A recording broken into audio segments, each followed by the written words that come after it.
petite montre en or dans la main. Il la sentait tiédir au contact de sa peau. Il la porta à nouveau à son oreille, comme pour y entendre un écho du passé.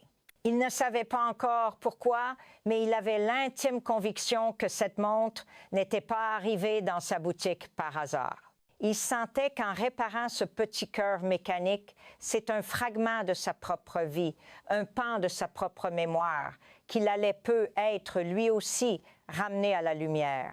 Et cette pensée, pour la première fois depuis la mort d'Hélène, le fit se sentir un peu moins seul. La symphonie des horloges autour de lui semblait soudain un peu plus joyeuse. Chapitre 2. Les engrenages de la mémoire. Les jours qui suivirent l'arrivée d'Élise furent différents. Une énergie nouvelle semblait s'être installée dans l'atelier de Julien. La petite montre en or était devenue le centre de son attention. Une énigme fascinante qui occupait ses journées et parfois même ses nuits. Il avait entièrement démonté le mouvement. Sur un petit plateau de laiton, des dizaines de pièces minuscules étaient alignées avec une précision chirurgicale, des ponts, des roues, des vis plus petites qu'une tête d'épingle, le fameux ressort de barillet, enroulé sur lui-même comme un serpent métallique brisé, et le balancier dont le spiral ressemblait à une chevelure d'ange emmêlée. Chaque pièce passait entre ses doigts experts. Il les nettoyait dans des bains d'essence, les examinait sous son microscope binoculaire, traquant la moindre usure, la plus infime imperfection. C'était un travail de patience, une méditation. En se penchant sur ces engrenages, ce n'était pas seulement l'histoire de la grand-mère d'Élise qu'il explorait, mais aussi la sienne. Cette montre lui rappelait sa jeunesse, l'époque de son apprentissage avec son père. Il se souvenait de la voix de son père, grave et rassurante, lui expliquant la fonction de chaque composant. Tu vois, Julien, une montre, c'est comme une société en miniature. Chaque pièce a son rôle, de la plus humble à la plus noble. Si une seule d'entre elles fait défaut, c'est tout l'équilibre qui est rompu. Il avait retrouvé dans ses vieux catalogues de fournisseurs la référence exacte du ressort de barillet. Il en existait encore quelques-uns, dans un stock oublié chez un confrère de Genève.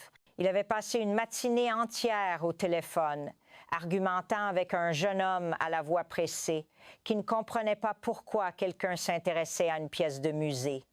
Finalement, à force de persuasion, Julien avait obtenu que la précieuse pièce lui soit expédiée.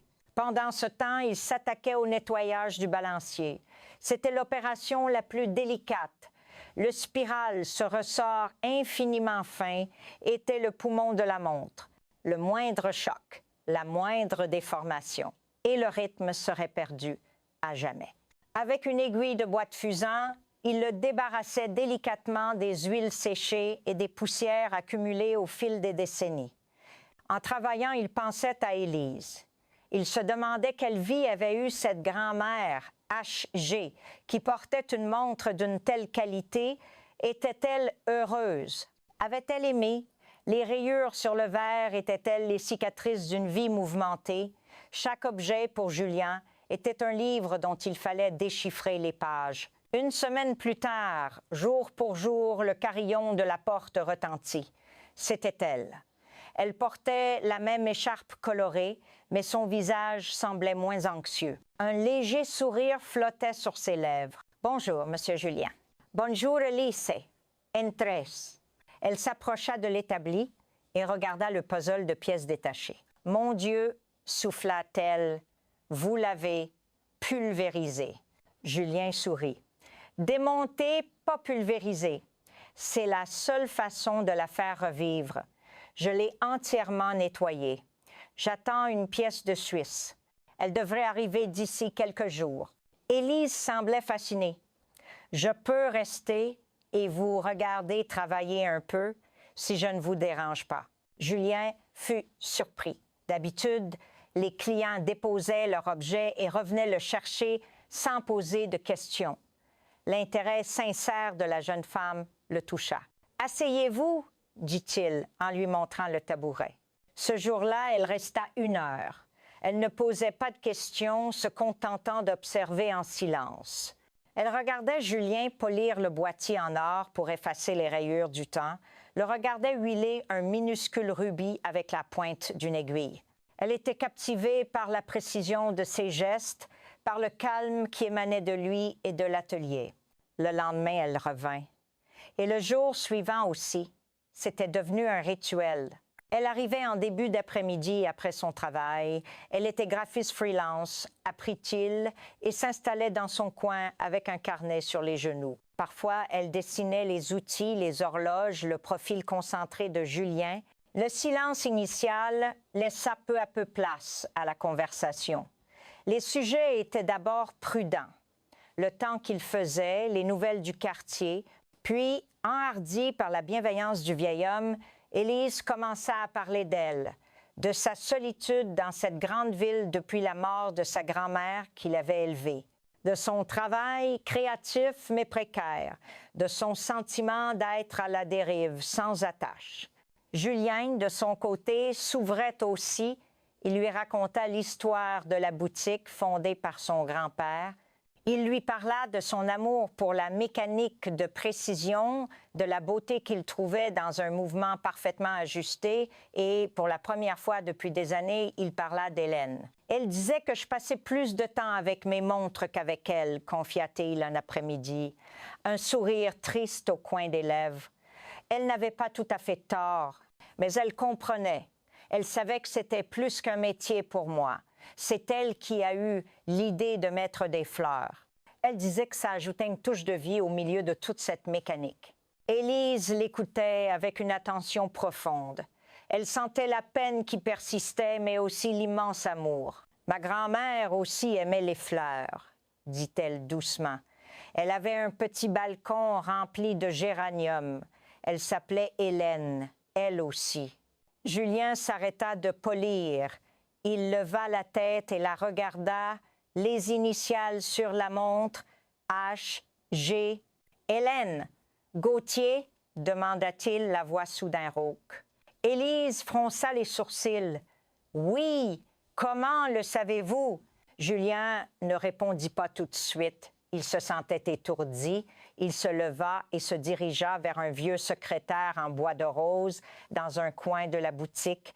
Il en sortit une boîte en fer, rouillée par les années. Il l'ouvrit. À l'intérieur, pêle-mêle, se trouvaient de vieilles photographies en noir et blanc.